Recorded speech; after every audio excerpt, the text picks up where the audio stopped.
Olá, pessoal. A gente está aqui com mais um evento, na verdade, do Grupo de Apoio à Mulher, instituído na COP, né? E hoje nós vamos falar com o Alan Teixeira Lima. O Alan é psicólogo pela UF, ele possui uma residência multiprofissional em saúde da família pela Fiocruz e especialista na área de psicologia em saúde. Ele atua como psicólogo clínico, psicólogo supervisor, em consultório e online também.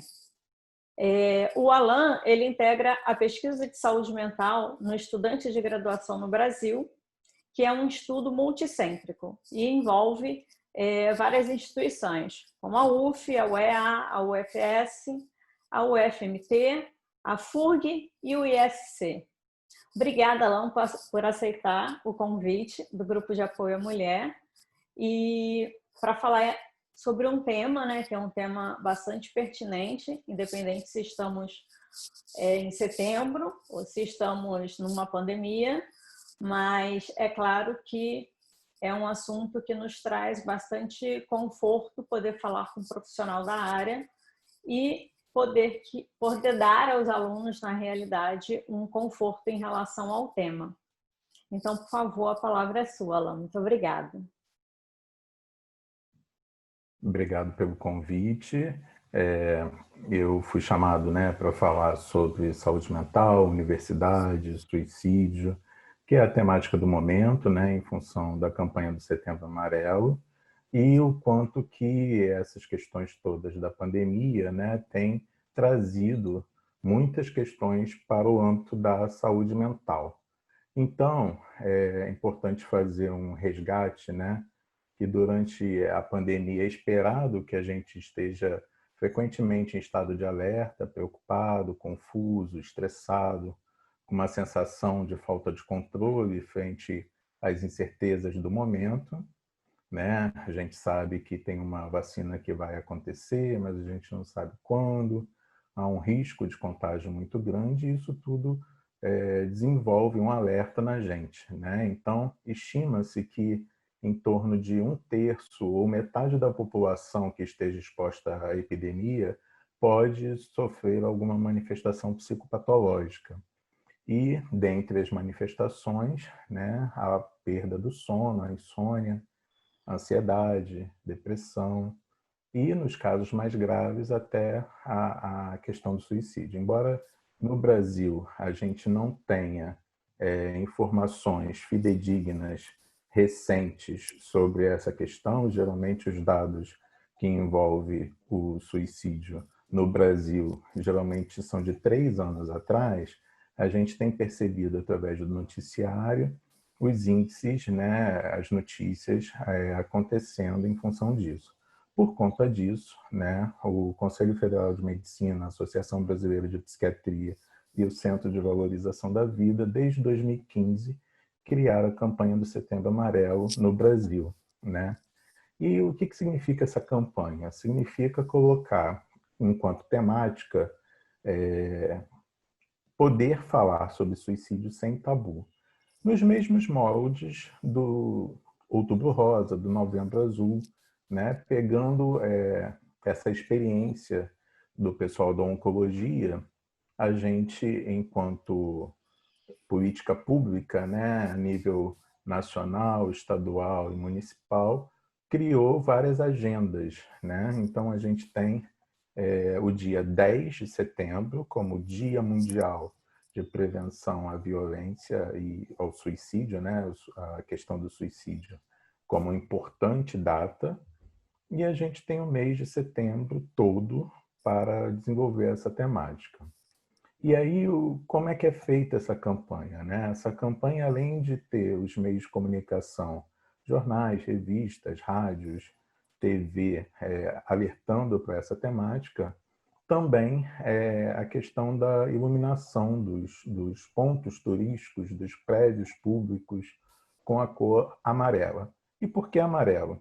Amarelo remete, né, à atenção no sinal de trânsito. A gente tem o verde, o siga, o vermelho pare, e o amarelo é o sinal de atenção. Ou seja, a gente precisa ter atenção a essa temática, não passar despercebido, e quanto mais a gente puder falar sem ser um tabu, vai ser melhor para a pessoa estar procurando auxílio, apoio, na medida do possível.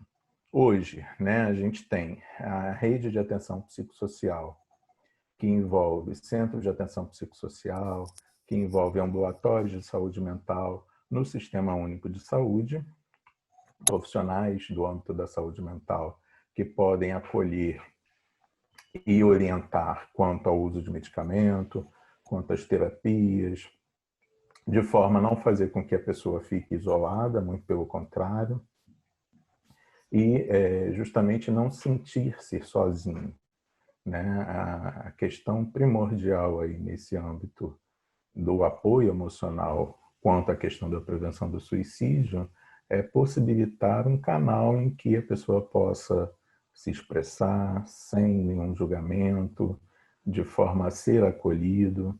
Então, setembro, né, é o mês da campanha, mas a gente costuma dizer que a prevenção do suicídio está para o ano todo, né? Inclusive, essa cor amarela também é utilizada em outros meses para outras campanhas, como em maio, a campanha de prevenção de acidentes de trânsito, que também é amarela. A gente tem uma proximidade também com o Janeiro Branco, que é também essa perspectiva, né, de poder trazer, de alguma forma, a questão do apoio emocional para a temática, né? Então,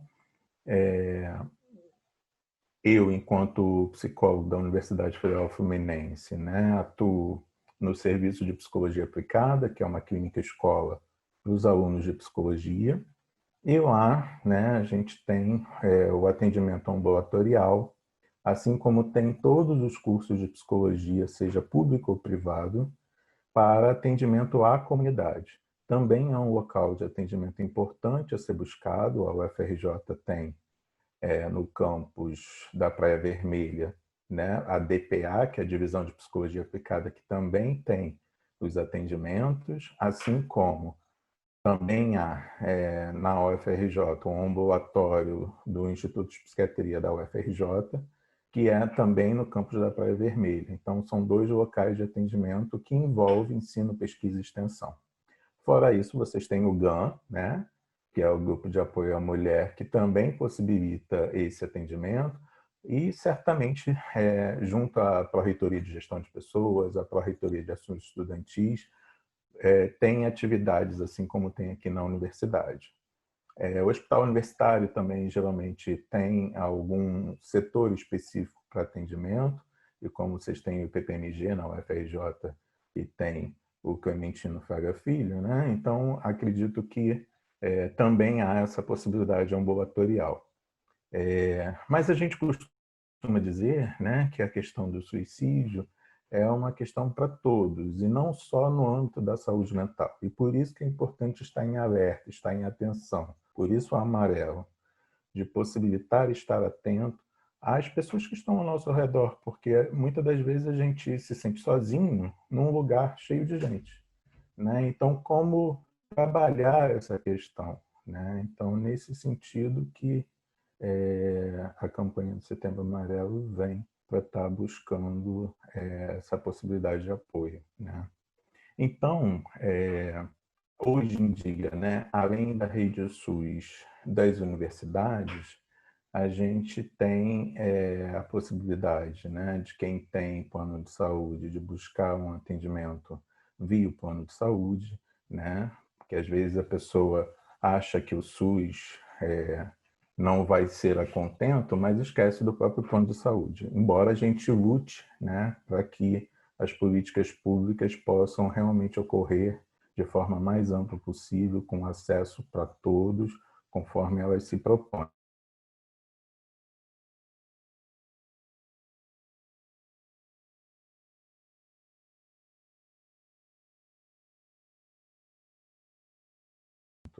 Via convênio, para quem tem convênio de plano de saúde, e há uma iniciativa, né, de justamente mapear essas iniciativas, essas possibilidades de atendimento no município, no estado, né? Então, é importante buscar a rede de atenção psicossocial, que eles tenham muitas informações, né? A RAPS, e, além disso, tem uma iniciativa na internet, que é de uma instituição de São Paulo, mas ela mapeou os serviços de saúde mental do Brasil, chamado Mapa da Saúde Mental, no Instituto Vitaleri, que é uma instituição de São Paulo.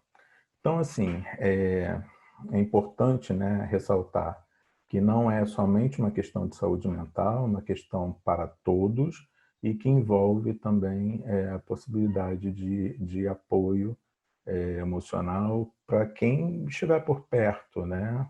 Conforme eu estava falando, a gente às vezes se sente sozinho estando no meio de um monte de gente, né? Então, como a questão do suicídio é uma questão multifatorial, não existe uma única causa, é importante possibilitar esse acesso a essas pessoas que sofrem, né? E a gente costuma dizer que todos nós podemos sofrer em maior ou menor medida em algum momento da vida, e é importante estar atento a esse sofrimento e buscar ajuda qualificada que possa realmente ter esse apoio, né? Ter esse cuidado no âmbito da saúde mental. Então, há essa possibilidade, né, de buscar esse apoio. E uma outra coisa que eu sempre digo, né, é a possibilidade também de estar participando de atividades coletivas, porque às vezes no âmbito individual a pessoa às vezes fica tímida, sem conseguir se expressar, e no coletivo, embora não vá expor totalmente, né, aquilo que sente, há uma possibilidade de apoio mútuo, né? Há uma possibilidade de se sentir pertencendo a um grupo. E aí, nesse sentido, várias instituições podem possibilitar isso, né? Desde escolas, igrejas, universidades, grupos de mútua ajuda, qualquer iniciativa em que a pessoa se sinta bem participando da atividade, né? Independente de qual seja o objetivo dela. Então, estar participando de um grupo também é uma forma de prevenir, né, o sofrimento psíquico, né, de poder se sentir pertencendo a um grupo e poder estar desenvolvendo atividades que possam fazer com que a pessoa se sinta bem, né? É claro que no âmbito da pandemia, né, os nossos horários ficaram meio desajustados, o sono, as atividades do dia, o horário do almoço, o horário da janta, enfim. Tem gente que nem está tomando mais café porque acorda muito tarde e por aí vai, né? Então, eu entendo que isso é esperado por conta de tudo que a gente vê no noticiário, que a gente ouve pelas rádios, mas é fundamental resgatar também uma atividade sincronizada, no sentido de buscar um cronograma, né? É claro que tem que ter um horário ali para você, que você possa fazer o que você quiser, mas para dar continuidade ao trabalho, visto que o trabalho é remoto, é home office e vários outros nomes que foram dados, e aí a responsabilidade em casa às vezes sobrepõe a responsabilidade do trabalho, e os horários precisam estar divididos justamente para conseguir dar conta de alguma coisa nesse sentido. E aí, muitas das vezes, tem filhos, né, que acabam atravessando a parte de trás da câmera, às vezes tem falas altas, né, que intervêm justamente nas gravações, são reuniões que muitas das vezes a gente, para se preservar, acaba não abrindo a câmera. Então, são estratégias que a gente acaba desenvolvendo para conseguir lidar com essa questão no âmbito da saúde mental perante a pandemia, né? Então, é importante, né, de alguma forma, a gente perceber também que a pandemia não está igual para todos, né? Existe uma diferença muito grande, né, em aspectos do âmbito da própria vulnerabilidade das pessoas, né? Enquanto que na televisão a gente vê pessoas especialistas na área falando, né, fique em casa, lave as mãos, use álcool em gel. A gente sabe que tem muita gente que não tem casa, tem muita gente que não tem água limpa. A gente sabe que é muito difícil para muitos, né, conseguir comprar um álcool em gel ou utilizar uma máscara. E a gente tem serviços essenciais, né, que não podem parar, né? E para esses profissionais acaba que o risco é maior, né, de contágio, seja no âmbito da saúde, seja nas emergências, principalmente, né, nos CTIs, e também outros serviços como segurança, gari, que não podem parar, né? Então, esses serviços, essas pessoas que continuam trabalhando e se expondo ao risco, né, são as pessoas que mais têm sofrido ultimamente, né, e acaba que são os índices maiores de contaminação. Então, por conta disso, a vulnerabilidade em que as pessoas se encontram no momento deve ser levada em consideração para a busca justamente de estratégias para lidar com isso. E aí os equipamentos de proteção individual são fundamentais, a busca justamente para ter uma equiparação, né, no âmbito da proteção, principalmente dessas pessoas que fazem trabalhos essenciais, é fundamental.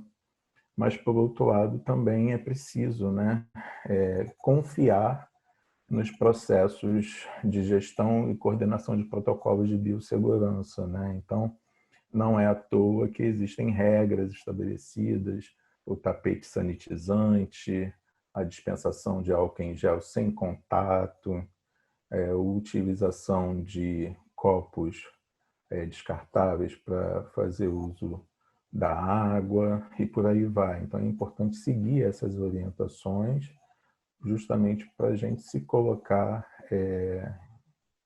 de forma a não ter a contaminação. E aí há toda uma adaptação, né, que é necessária para justamente viver nessa situação, né? Então, as pesquisas no âmbito das universidades precisam continuar, e a gente sabe que em alguns casos precisa de pessoas para fazer os experimentos, e aí como considerar, né, justamente toda essa proteção necessária. O transporte, o deslocamento também é um vetor de grande contágio, então há uma necessidade de se proteger também, principalmente nesse deslocamento em que há um contato maior com outras pessoas. Então, o risco de ser infectado e infectar os outros é muito grande, né? Então, todos esses sintomas, né, que começaram a aparecer em relação ao Covid-19 e até perda de paladar e de olfato, né, que é uma novidade dentre essas sintomatologias todas, né, fez o diferencial para justamente poder pensar como é que é essa questão aí de lidar com a pandemia e esses efeitos, né, no aspecto psíquico, né? Então, além disso, tem toda uma preocupação com os filhos, com as pessoas ao nosso redor, e aí se for um profissional essencial, né? Muitos acabaram indo para hotéis justamente para não ter esse contato com essas pessoas mais próximas. Algumas prefeituras, como aqui em Niterói, disponibilizaram isso, e até mesmo alguns proprietários de hotéis colocaram essa possibilidade. Então, o medo de adoecer e de morrer, de perder as pessoas que amamos, de perder os meios de subsistência, ser excluído socialmente por ser associado à doença. No início, né, a gente via muito preconceito, principalmente em relação aos asiáticos, porque foram lá que foi visto primeiro, né? Então, lá para o início de março, que a gente já tinha notícias da China e tudo mais, quando a gente via um asiático, tinha esse preconceito, pô, será que está, será que não está? E agora isso está disseminado para todos, né? Mas imaginem, né? Pessoas com risco maior, né? Que são pessoas com doenças crônicas, obesidade, tabagistas, né? Principalmente pela questão da doença crônica envolver a questão pulmonar, respiratória, né? Ainda são as pessoas que precisam ter um cuidado redobrado. E os idosos, né? Os idosos têm sido uma população que tem tido esse diagnóstico e morte em torno de 80% dos casos. Embora isso já esteja distribuído mais entre as outras faixas etárias. Então, há esse medo, né, de transmitir o vírus a outras pessoas e ser separado, né, das pessoas queridas, dos cuidadores. E é esperado também uma sensação recorrente de impotência, de irritabilidade, de angústia, de tristeza. E justamente por acontecer essas questões todas, que é fundamental, né, traçar estratégias que possam estar sendo desenvolvidas no seu dia a dia, desde ao acordar, se levantar da cama e ter uma posição confortável, fazer uma meditação ou tirar 5 minutos ali para você, para trabalhar a respiração, respirar fundo, até nunca se isolar, apesar de ser prescrito o isolamento social, isso não significa que você tem que se isolar totalmente. Então, é possível entrar em contato via videochamada, via telefone, com as pessoas que você tinha um contato regular e que agora não está sendo possível de forma presencial. Buscar a consulta com médicos regularmente, de forma a prevenir doenças, e agora com o teleatendimento e com a psicoterapia online, isso é favorecido, né? Fazer o tratamento terapêutico adequado com profissionais qualificados, certificados em instituições respeitadas, porque a gente sabe que muitas pessoas acabam se aproveitando do pavor das outras pessoas e oferecendo serviços que não são condizentes com a formação profissional. Então, é importante buscar referências e, principalmente nos conselhos regionais e federais, se a pessoa está credenciada, se a pessoa tem uma formação adequada. Manter a prática intelectual ativa, realizando leituras que propiciam maior crescimento, praticar atividades físicas regulares na medida do possível em casa. Eu sei que algumas iniciativas têm acontecido via YouTube, via live, com atividades simples, né? Na Universidade Federal Fluminense, eles começaram a colocar orientações de atividades simples de alongamento, com vídeos específicos. Então, são coisas que não levam tanto tempo e também não dá tanta canseira, né? Até porque quem mora em condomínio, quem mora próximo a praças, né, as atividades coletivas ainda não são tão recomendadas assim, embora os nossos políticos acabem afrouxando algumas coisas, e a gente sabe que isso tem uma questão muito mais política do que técnica sanitária. Ter uma alimentação saudável, com porções generosas de frutas, legumes e verduras, ingestão de água filtrada ou fervida, de forma a fazer com que o organismo, embora esteja um pouco mais sedentário, justamente por não estar andando para lá e para cá fora de casa, possa também estar recebendo nutrientes adequados. Reforçar, né, os laços familiares e as amizades. E aí o WhatsApp também ajuda nesse sentido, é gratuito. A gente acaba utilizando de áudios, de vídeos, de figurinhas. São formas para estar esparecendo um pouco toda essa tensão, né? Bom, existem, né, vários vídeos da Organização Mundial de Saúde que justamente trabalha essas questões, né, da preocupação da saúde mental junto à população. Depois, né, eu vou mandar para você essa listagem, caso queira disponibilizar no site, para quem tiver interesse, né? E é importante, né, que as pessoas reconheçam os seus limites, porque, na verdade, o que serve para um pode não servir para outro, e aí, nesses casos, né, não existe uma receita de bolo, né? Fazer isso vai acontecer aquilo. Eu elenquei algumas questões, mas que não quer dizer que as pessoas tenham que fazer tudo isso, né? Eu acho que é importante reconhecer os limites, ver o que tem mais proximidade, o que tem menos proximidade, para justamente não se colocar isso enquanto um problema, né? E ser ansiogênico também. Bom, acho que é isso. Eu vou estar disponibilizando material tanto da Fundação Oswaldo Cruz, que eles têm produzido bastante coisa, né, sobre essa questão da saúde mental durante a pandemia e também do aspecto sobre o suicídio, e da OMS e da OPAS. Vou deixar com a Inayá e qualquer dúvida, né, vocês podem consultar esses materiais. A gente aqui na UF criou um e-book a partir desses materiais e logo em breve vai estar sendo disponibilizado para a comunidade acadêmica, né? E vocês também podem ter acesso, enfim, o material é público e é um pouco nesse sentido, né? De poder acrescentar junto à comunidade acadêmica, que a gente sabe que a gente tem desafios, né? E que muitos docentes, alunos não têm facilidade com o uso das tecnologias, e aí é todo um trabalho que está sendo feito também, né? Porque a gente é muito do presencial.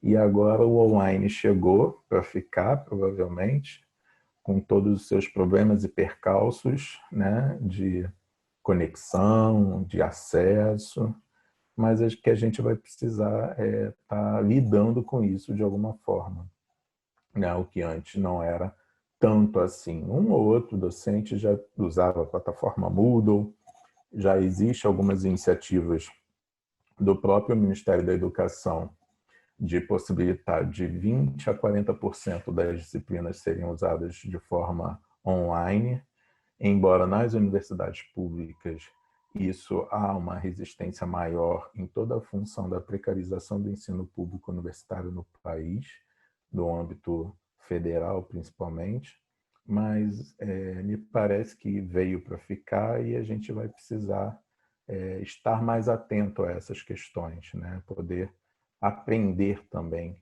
com isso, né? Acho que a pandemia, se por um lado trouxe aspectos de preocupação, trouxe outros aspectos também do âmbito da tecnologia ao favor e não contra, né? E eu acho que a gente precisa usar isso ao nosso favor.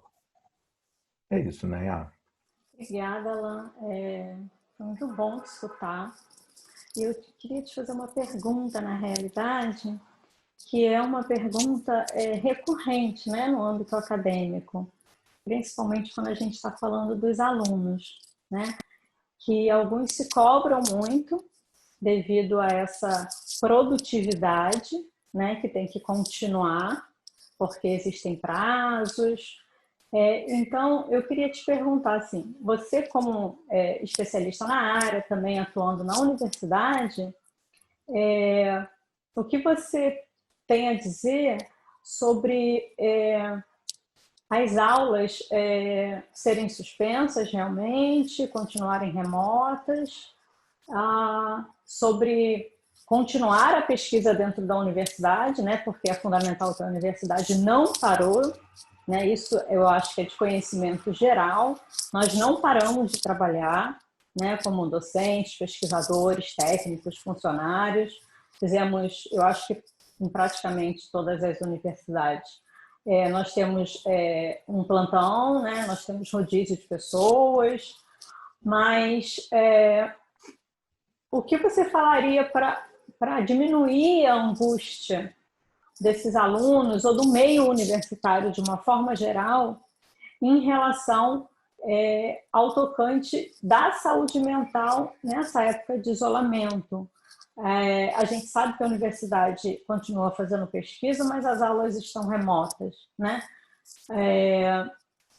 Isso é necessário realmente? Você acha que os alunos de uma forma geral, devem voltar à universidade apenas depois de uma profilaxia ou uma futura vacina, ou que as aulas devem continuar remotas, e a pesquisa não parando, a gente estando dentro da universidade, é sadio, faz bom para a saúde mental, como é que fica a produtividade dos alunos que têm prazo, enfim, queria que você falasse um pouquinho sobre, dentro do âmbito da universidade, principalmente para os alunos, para que eles não fiquem desesperados, para que eles tenham uma tranquilidade maior em relação a isso, principalmente em relação a cobranças. Queria que você falasse um pouquinho sobre isso, por favor. Então, aqui na Universidade Federal Fluminense, né, a gente tem como questão a prática da formação, né? A formação em estágio, por exemplo, estão suspensas, né? E mais as disciplinas teóricas vão acontecer. E aí há uma preocupação dos alunos justamente por esse atraso causado pela pandemia e como resolver essa situação. Acho que existe a questão da produtividade acadêmica como sendo uma questão mote, né? Assim, por conta de tudo que os docentes, né, precisam estar em dia com as suas atividades de pesquisa, ensino, extensão. A universidade não parou, as pesquisas continuam, os ensinos vão ser retomados de forma remota, né? Aqui em meados desse mês, na UFRJ também, né? E houve toda uma preocupação de possibilitar esse acesso. Eu entendo, né, que é fundamental que os alunos, que os docentes, que os técnicos possam estar se apoiando mutuamente no sentido de estar buscando o auxílio quando for necessário, para que isso não seja uma vivência sozinho, né? Porque a produção do conhecimento ela acontece justamente nesse diálogo, né, entre todos da universidade, né? E aí como fazer isso? Tem acontecido aí no Facebook, né, alguns vídeos que os docentes têm reclamado muito, né, que as atividades acadêmicas têm acontecido de uma forma muito solitária, que os alunos não têm aberto as câmeras para justamente estar participando das atividades. E aí houve uma iniciativa dos alunos abrirem as câmeras para que os professores pudessem ver os alunos, e foi muito emocionante. Então, que essa emoção do encontro, do contato, possa acontecer também nesse ambiente virtual, na medida do possível, é claro, a gente sabe que tem equipamentos que não têm câmera, mas de, de fazer com que as pessoas, de alguma forma, mantenham as suas atividades, mas não deixando de lutar por uma universidade pública, gratuita, de qualidade, em que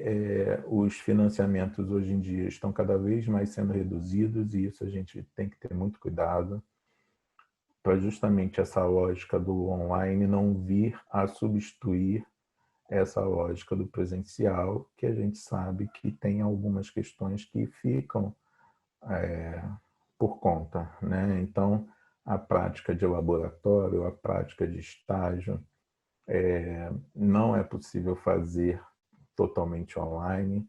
Há adaptações que a gente sabe que não são adaptações condizentes com o que é feito de forma presencial, e eu entendo que é preciso buscar por essa qualidade, e o retorno presencial, a meu ver, só deve acontecer depois que estiver garantido todo o aspecto sanitário, seja através da vacina, seja através da redução do contágio ao último, porque a gente sabe que a vacina também por si só não vai dar conta, porque a gente tem um movimento contra a vacina e muitas pessoas acabam não tomando vacinas essenciais, o que dirá essa outra última que vai sair, né? Então, infelizmente, Covid-19 veio para ficar, assim como tantas outras doenças que veio desse bojo, né, do coronavírus, porque é uma família gigantesca, né, não é só o Covid-19,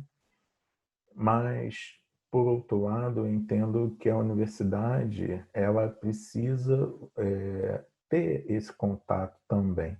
É claro que a gente tem experiências do CEDERJ aqui no Rio de Janeiro, com várias instituições públicas oferecendo cursos gratuitos online e que têm a sua importância, a sua necessidade, são reconhecidos nacionalmente, têm boas notas nas avaliações do próprio Ministério da Educação, mas nem todos os cursos também podem ser de forma online, né?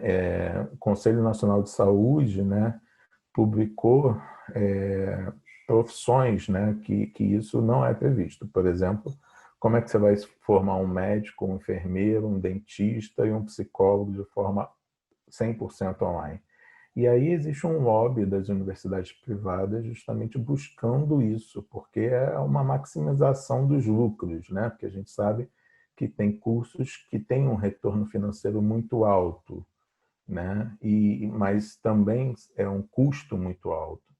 Então, a gente tem que estar atento a isso, combater esse tipo de lógica, mas, por outro lado, a gente também não deve parar, né? A vida não pode estacionar a partir de março, embora haja piadas internas que 2020 não existe mais, né?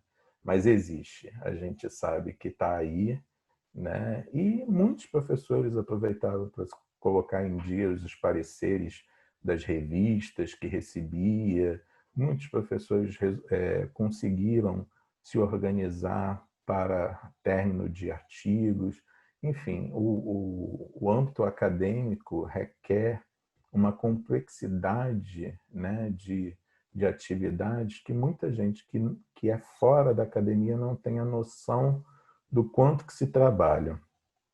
Tanto os docentes, quanto os técnicos administrativos, quanto os próprios alunos, né?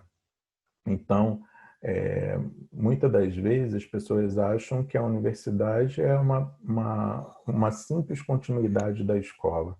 E não é por aí, né? A gente produz pesquisas, a gente produz conhecimento para justamente melhorar a qualidade de vida das pessoas e modificar a realidade e as desigualdades que aí estão. Então, esse tipo de produtividade envolve vários setores, várias atividades e requer, de alguma forma, o contato. E que esse contato seja de forma online, por enquanto, nesse momento, seja pelo telefone, seja por videoconferência, via WhatsApp, o que for disponível para, quando a gente voltar, dar continuidade ao que já começou durante a pandemia. É claro que algumas outras coisas não vão ser possíveis, até pela modalidade da pesquisa, né? Então, se um pesquisador ele é um doente crônico, ele não deve se colocar em risco para dar continuidade à pesquisa, né? A pesquisa ela pode acontecer em outro momento. Ah, mas a agência de fomento, etc.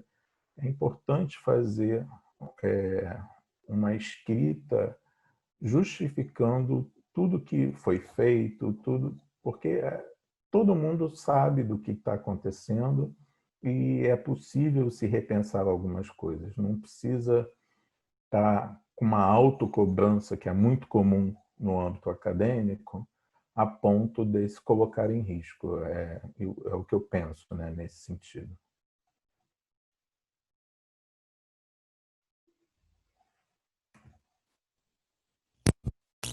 Acho que meu microfone estava desligado.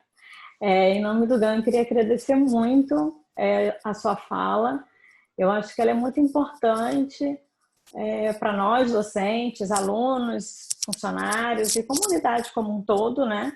Para que a gente possa utilizar de uma coisa ruim, que vai fazer parte da nossa vida, como você mesmo disse, mas tirar coisas boas e fortalecer laços e fortalecer a procura do apoio, né, que muita gente às vezes vê como a procura de um apoio psicossocial como sendo algo ruim, né? Ainda existe esse tabu, mas foi muito bom te escutar e eu acho que é um vídeo muito importante, elucidador para todo mundo que está preocupado com a saúde mental no isolamento e se preparar para quando o isolamento terminar, né? Eu acho que também a gente não pode perder esse foco.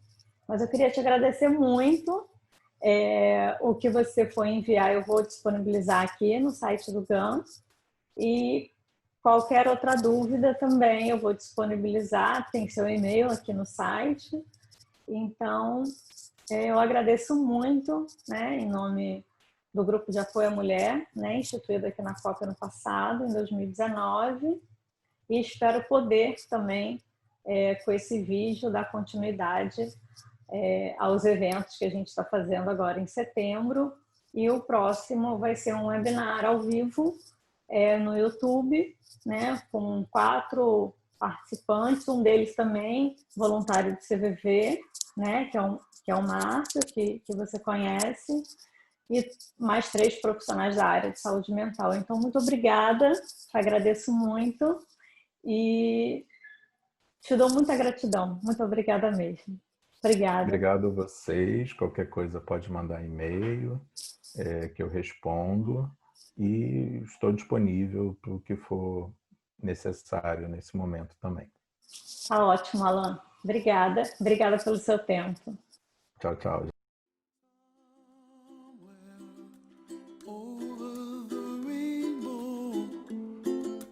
Bluebirds fly.